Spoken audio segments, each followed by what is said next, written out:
Beatrice. How are you? I'm doing well, Ebony. How are you doing this evening? I'm good. I'm good. Thank you so much Good. for agreeing to be on my Boss Wife That Live podcast. This is so exciting. I was very nervous to ask you to be on my podcast. So I was like, she doesn't even know me. So why would she agree to do that? Girl, and the nervousness So is over because here I am. Should have thank asked me. You should have asked me first. What took you so long?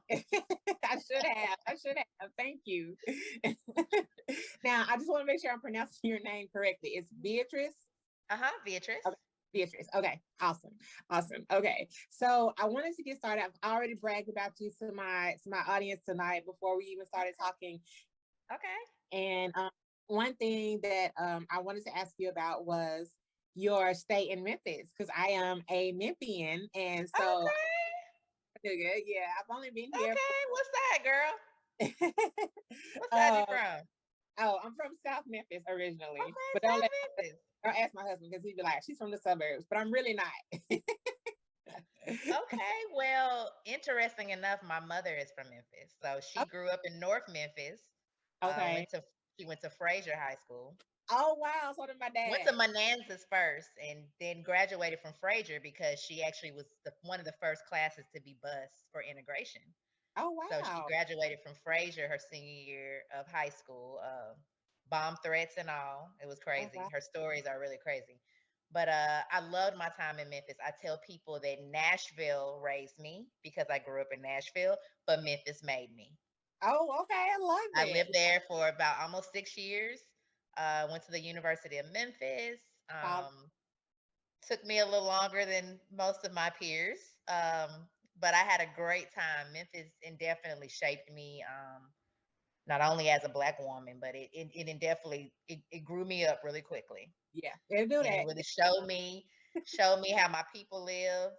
Mhm. I learned a lot really quickly, but it also prepared me for the real world. Awesome. So Awesome. I'm definitely if my husband would move home today, I would probably go home. really, I would. really, I would yeah, be there. All of my family's there. yeah, My friend is there. So yeah, yeah, we don't really have a lot of family here. I only have one auntie here, so it's hard right. raising 4 kids, Oh working, gosh, yeah. being an The entrepreneur. the the yeah, Yeah, the yeah, support. Got yes, you. yeah. Yeah, We don't. I feel So you on that. yeah. Okay. Well, that's awesome. I just wanted to throw it out there because I was Oh like, oh, yeah, love. I'm in town till I die, girl. yes. Loved Well, it, that's loved it. awesome. So, what was your give me a little bit of background on your history behind fashion? Like, what got you into fashion? Um, you know, it's always been in me. I've always had people tell me from a very young age that I was fashionable, that I could put things together well.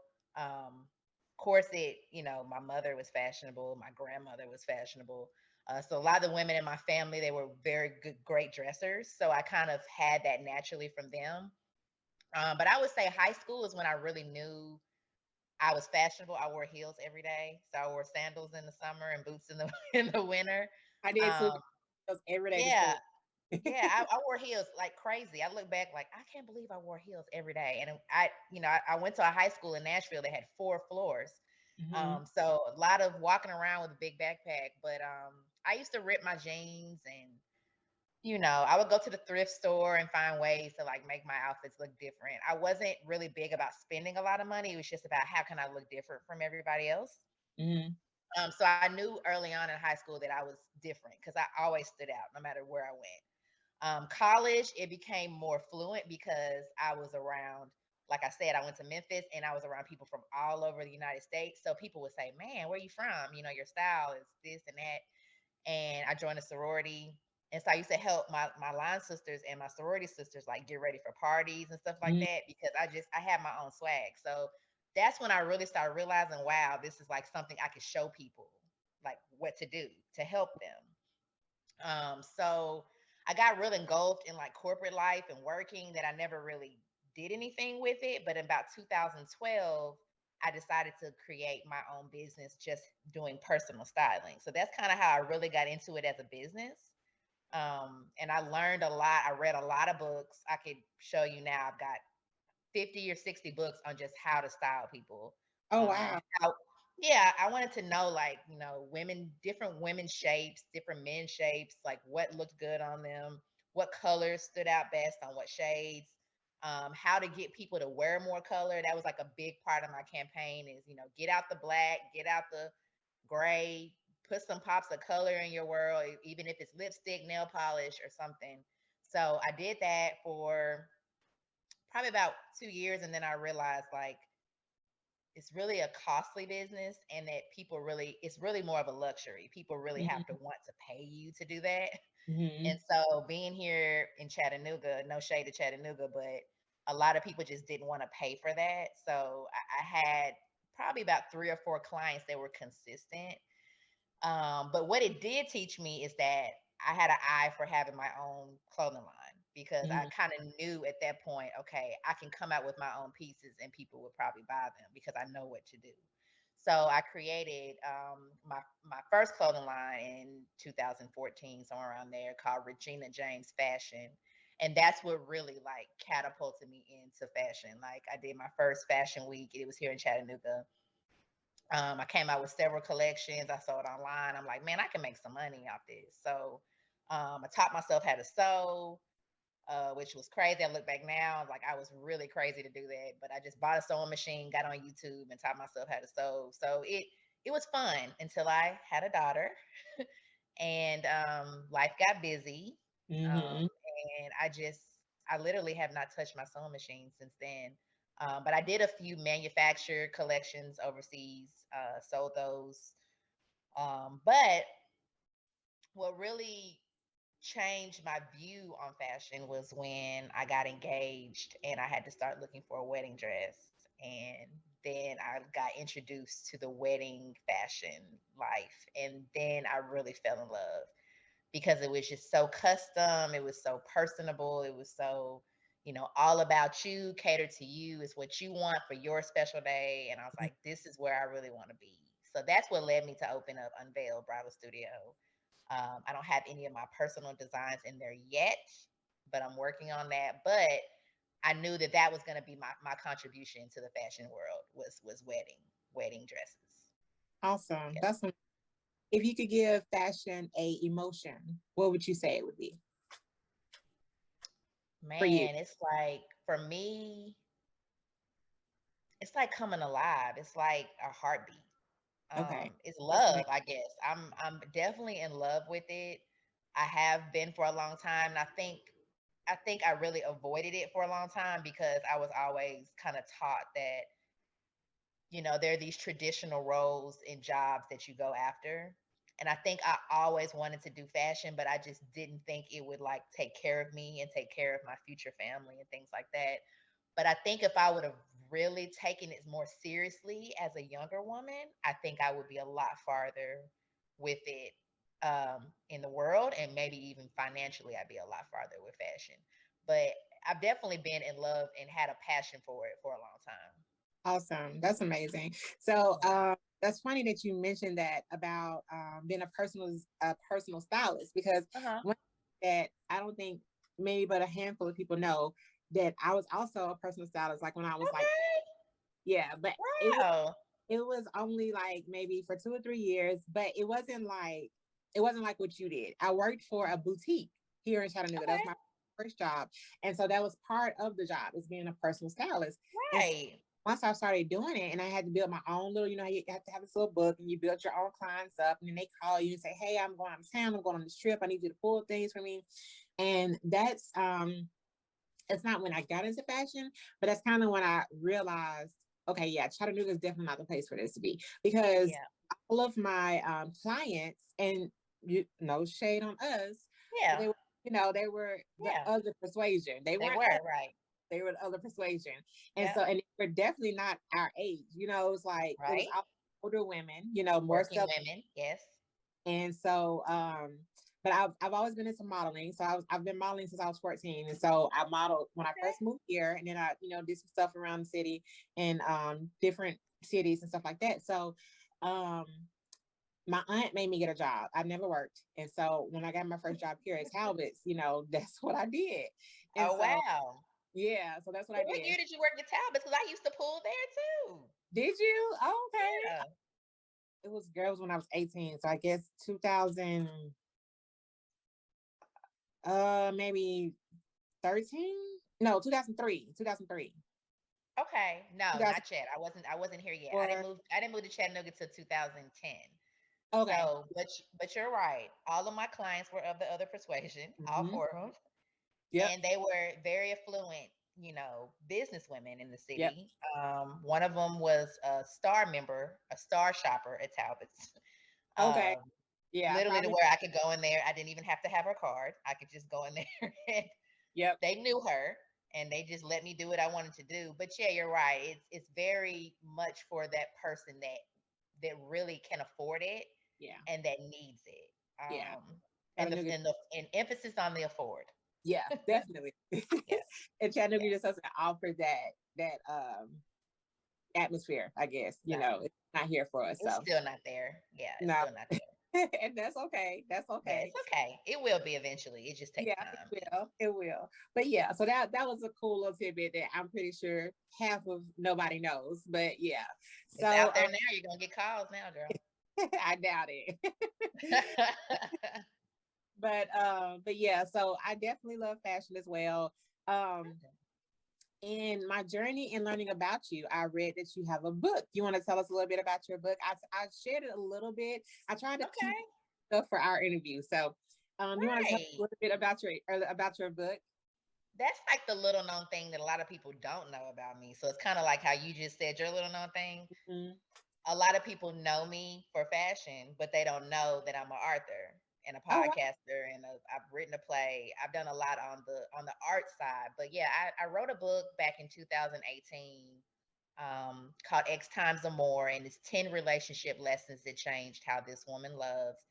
And really, it was more about not checking a box off a list because I always said I wanted to be an author, but I think it was about I was transitioning relationship wise in my life and intimate relationship, and I just had been through a lot, and I felt like I had a lot of baggage I was holding on to. And I remember, like, not indirectly, but he had told me one time, like, man, you got all these things that you don't went through with other people, and I feel like you're pushing it on me. And I know other women have probably had that conversation, or even men have had the other Yeah. conversation with a significant other. They're like, man, I've never done that. Why are you saying I'm gonna do this or blah blah blah? And it really stuck with me because I know I've said that in relationships and I hated it. So the Hmm. fact that somebody had finally said that to me, I was like, I got to fix this because I really like this person. I want this to work.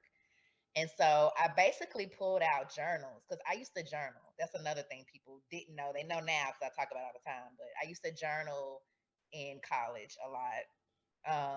I'm an engineer by trade as far as for schooling. So if you've ever been around people that are, kind of STEM minded, we're not really good at expressing ourselves verbally. So that's the way I got my feelings out was I journaled.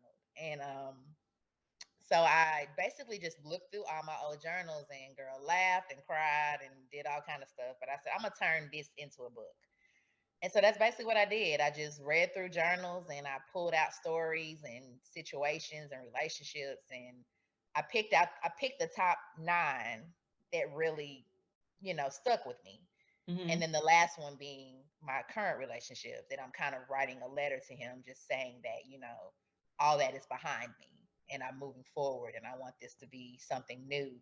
But basically just encouraging women to don't look at the lessons or the failures of relationships, but look at them as lessons.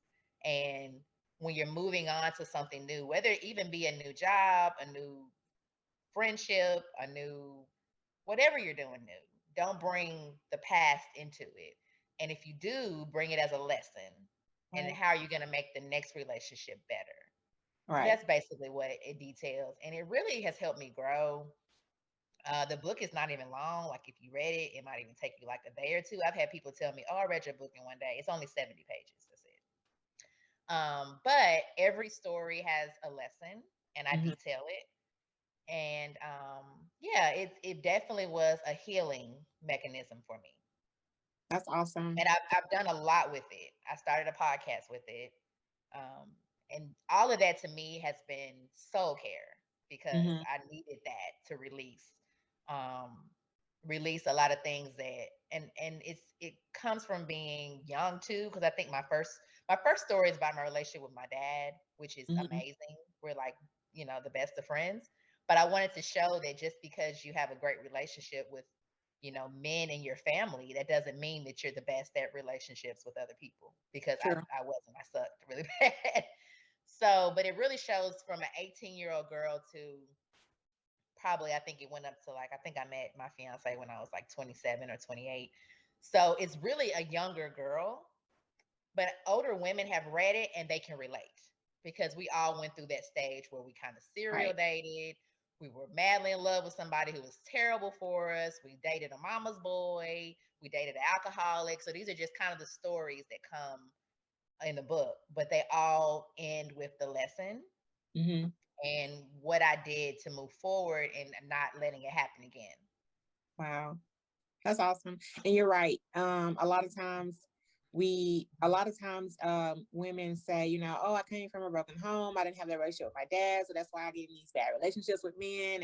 And you're right. That's not true. I mean, it's Yeah, all a preference, it's right. what you pick. It's what you choose to continue to draw, or what you Yep, allow yourself to get into.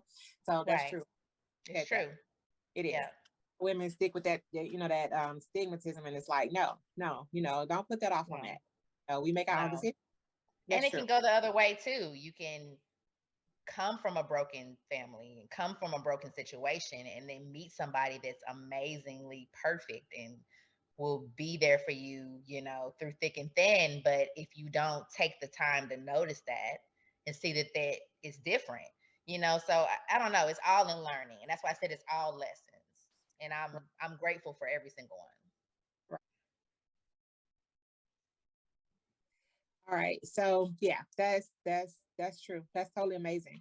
Um, Now, for me, it was funny because the other day when me and you met in person, I was telling my husband, that I was like, oh my gosh, she said she had a podcast, and, she doesn't have time to do her podcast. And so I was telling him, about your book. I was like, well, she's an author. She's this and she does this. And he was like, and because I'm stuck on writing my book. And he's like, Oh Ebony, my gosh.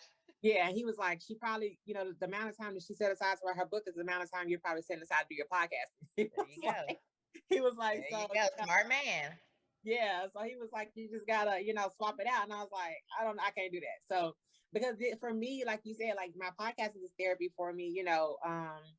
It's like, and I'm the same way. Like I journal too, and I talk about that a lot in my podcast, and I even recommend that as part of my, Yes, my girl. speaking and everything. Like I recommend people to get a journal. Like it's very therapeutic, and so this is therapeutic for me. So yes, I'm working on my book and trying to get that out there too. So it is what it is. It'll work out. It'll work itself out. But my Yeah. question is to you, like, how did you find that time to, in being an entrepreneur, working full time, being a mother, like, how did you set that time aside and say, hey, you know what? Somebody needs to hear my story. Somebody needs to hear, what I've been through so that I can help other Yeah. people. It's just that time. Like, it's time for me to get my story out there. Like, how did you set that time aside for yourself? I just did it. And I hate when people ask me that question because that sounds so cliche. But I set up 90 days. So I told myself I wanted to do this in 90 days. Okay. And I'm just very driven when it comes to goals that I set. And I just wanted to do it like really bad. And I said, you know what? If I don't do it now, I'll never do it. I've actually helped um, five or six. I always lose count, but I've helped about five or six people write their book. Oh, wow. Um, So in and other words, when I say that, I'm not writing it for them. I'm just saying I've helped them with the goal setting, right. because I believe that you can write any book in 90 days. Now, if you're Wow. trying to be like this novelist, like you're trying to write a Harry Potter book or something like that, no. But you can write and self-publish a book in 90 days. It's Oh, wow. possible. There's books, there's so much stuff on the internet that tells you can do it. And when I saw that, I believed it and I did it. You just have to plan it. You just have to really sit down, make the time, have a calendar, decide on what days you can write, what days you can't write, and just do it. And I've seen it be done. You can do it, but it has to come. You have to want to do it too. Right. I mean, and everybody wants to do it, but the thing that happens is, I don't know if you started writing at all. But the thing that happens is you start and you stop. You Yeah. start and you stop. And so you never really put a time on it. So, I literally had a girl one time call me and say, "Hey, I want to write this book. I see you help people write books. I want to write a book in 30 days. Have you wrote anything? No, it's not happening. You can't write a book in 30 days. Now, if you had already written it, we can help you get it edited and published in 30 days. But if you haven't wrote anything, it's really hard to write a book in 30 days. So there's different stages. If you got a blank piece of paper, you can write it in 90 days. If you've already written some of it, you can probably edit it and publish it in 60 days. If you've already edited it, we can get it set up. So you just have to really sit down and plan it. And that's what I did. And literally, I almost set up my launch party before I had even finished my book. So that put Right. a lot of pressure on me too. Because I told myself I'm having my signing party on this day. So this is when it has to be done. Gotcha. And And I see, just did. I'm that person. Like if I don't set a Yeah, date and I it don't won't have happen. the work towards, it won't happen. So that's probably why it Yeah. hasn't happened. Yeah, you just gotta set it up and you gotta do it. It was another point I was gonna make, but it just really slipped my mind. But yeah, the purpose of it is just set a date and do it. Mhm. Really, really push yourself to do it. Get an accountability partner. I tell people that's kind of what I am when I help people. Is like you need a stalker. You need somebody that is gonna stalk you a couple times a week. Where you at? How much have you done? What you got to have done by the end of the week? You say he's going to have chapter 5 done by Friday. It's Wednesday. I need to see how much you got done. Like have somebody that's going to stay on you like a little guard dog until that book is done. And once you have it written, it's done. It's just that's the fun part starts then, the editing, the cover, the dedication, the party. But once you have it written, it's done. Yeah. That's That's the hard part. that's awesome. That's Yeah. awesome. In raising your daughter, running your own business. Now, have you been working full time the whole time you've I been I have. Yes. this glampreneur? Because girl, like the more and Yeah. more we out, you keep telling me all this. You're just a gold mine. Like I'm like, oh Yeah, my I've been goodness. working this whole time. Okay. Like I said though, I've been in the manufacturing world since 2009. I graduated with a mechanical engineering degree, so um, I've always been in manufacturing. I've worked in food, automotive, medical device, and I just recently joined the waste management industry, which is interesting, garbage trucks and recycling trucks and things like that. Okay. But I've worked this whole time. Okay. So I definitely credit doing something to fund your dreams because Oh, it has definitely. definitely funded my dreams, Right. Right. Yeah. Yes, that is definitely something that I'm working on right now. Yes. Yes. There's no shade in having a job. I don't, No. you meet entrepreneurs that say, quit your job, just walk away. It has to be when you're ready. Do I want to walk away? Yes, every day. Yep. But can I walk away right now? No. Yep. And will I? No. Because I need every dollar to fund this dream and Yep. all my dreams because I got a lot of them. So, yeah. Exactly. Yeah. Um, so in all of this time of doing this, like how do you keep your motivation? Do you have somebody that motivates you? Do you listen to other podcasts? Like what is your main motivation? Ooh. Um, Man, I have a lot, and I'm very grateful because my family is freaking amazing. My parents are amazing. I have a sibling, my brother. He's amazing. He's a doctor, 2 years younger than me. I have amazing family support system, aunts. I mean, this has been since I was little, so I've never not been motivated by family. Um, Very spiritual. I read my Bible every single day, sometimes 5 to 6 times a day And there's on my another phone. On my because we phone, I'm a Bible app. yes. Um, top top whatever it's called. I got badges on the Bible app, lots of them. Very devotional driven. I do devotions every day. I'm big on gratitude and being grateful. It's very spiritual. I do a lot of prayer, a lot of meditation, a lot of I do that in the morning time and before I go to sleep sometimes. And then just being a mom, that's like an extra motivation. Like I didn't have that before, but now seeing my daughter, like watching everything I do, like how can that not be motivational? Um, yeah. I mean, sorority sisters, mentors. I have amazing mentors. If you don't have a mentor, get a mentor. Get Definitely. several of them because I have lots of them. I couldn't even call them all out right now because I would feel so terrible if I miss one. Get you a girlfriend circles, like my sister friends, the ones that pick up no matter what time I call or text them. They always respond. I myself am a great friend, so I have great friends. So it's so many people around me that keep me going. My fiance, he's currently incarcerated, but he's a big motivation for me. Like Mhm. he drives me every day to be the person that I am. So just having like multiple people around me all the time and just saying go, go, go, go, go. Um, I have a lot. I could keep going on and on and on. But I think when you pour into people, people pour back into you. True. So That's true. that's really a gift that I have. I pour into people constantly. So now it's like my cup just overflows all the time. Right. People constantly always offering to help me or do things for me. If I need help, I mean, I have a banker, I have a business coach. I mean, I got so many people that are helping me with my business. So it's just really important to never be scared to ask for help. And I guess in this question, never be scared to ask to be motivated and pushed Hmm. because the right people will do it and Right.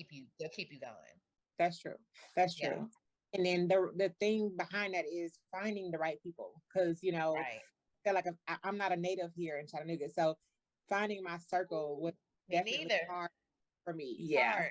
Yep. yeah, yeah. Yep. So my church family is like my instant family, There you and go. without I wouldn't have anything actually. But my husband, Right. that's Yeah. it. So, Yeah. but yeah, like that's amazing. Now, can you tell us some doors that you have had closed on you and opening your bridal shop Ooh, girl. How much and time how you you deal got? with how did you No. deal You know what? Like I said, I'm all about gratitude. I have to be very grateful that opening a business in the pandemic was probably one of the craziest things I could have did. So you yeah. would have think that a lot of doors would have been slammed in my face, but to be honest, only one door got slammed. Well, two doors got slammed in my face, but they both were financing. And now that I look back and after all the tears and the crying and the fussing, it was like really, I really had to really realize that it was a pandemic. Like nobody had money, nobody wanted to share. Right. Everybody was freaking out because all kind of doors were closing at that time. But um the first bank I went to was like, no, you're just starting out. We're not financing new businesses. So that was a slam. The second one, I think, which was the hardest one that I took, was they took all these months and they really kind of gave me the heads up that they were going to help me. And then literally, like at the last minute, they were like, no, you know, we can't help you. And I got really frustrated because I'm like, it's almost like when you're going for a loan, it's like walking in the bank naked because you literally tell them everything about your That's, life and they just tear you to shreds. And I'm not trying to scare anybody, but you have to have thick skin because they want to know that's true. see your taxes from the past 5 years. They want to know what jobs you had, how much you've made, what's your credit score, have you ever owned a house, do you own your car? I mean, they ask you all these questions, and really, you have to be very open. And even if you're not open, they're still going to find it. Had that happen too. So it's just when they said no, I felt insulted because I Mhm. feel like you have stripped me bare and then you still couldn't even give me $5. That's what I felt. Like I felt like a you know what when I Right. left out that bank. Right. So I think that was hard for me because it was like I'm very private. So when you've asked for my whole life and now you still tell me no, I really want to smack you. That's really how I felt. And it was a Right. kind of it was a dirty showdown because they sent it to me in an email, and I felt like Mhm. that was unprofessional. Like you could have sent me a letter at least and just Right. broke it down, but they feel like they didn't have to tell me. But I fought for that, and I got that. So that's another important thing. Like always fight for what's right because Hmm. they will shut you down with an email. That's just how impersonable businesses and people are these days. So yeah, but like when one door closes, another one opens. And so I Oh, called a mentor. We all have to have those. And she told me to suck it up, get it together, and get back out there. And I did. The next day, I did soak for one day, cried and took off work and drunk wine all day. And then the next day, I just jumped back out there and I just thank God. And the next door opened. That's It amazing. opened. So I mean, and the relationship is amazing. I have no problem, mentioning like check out your local credit unions. Do not be scared of the little banks because they want to help you. They Yeah. need you just as much as you need them. Yeah. So yeah, but I mean, every day doors close in my business. A bride doesn't commit to a dress. A bride doesn't show up for an appointment. Um, you know, I didn't make enough money to pay the rent, so I have to pull from my savings. There's all kind of doors that close in business, but there's all kind of doors that open up too. Mm-hmm. I get a call from Ebony Moore that says she wants to interview me on her podcast. I get, a call from the news station. They want to interview you. Mm-hmm. They want to do an article on you. Hey, I got a bride that wants to get all her bridesmaid gowns. So the doors are constantly opening, constantly closing. You just have to appreciate when they do open and appreciate when they close because That's, there's a lesson in everything.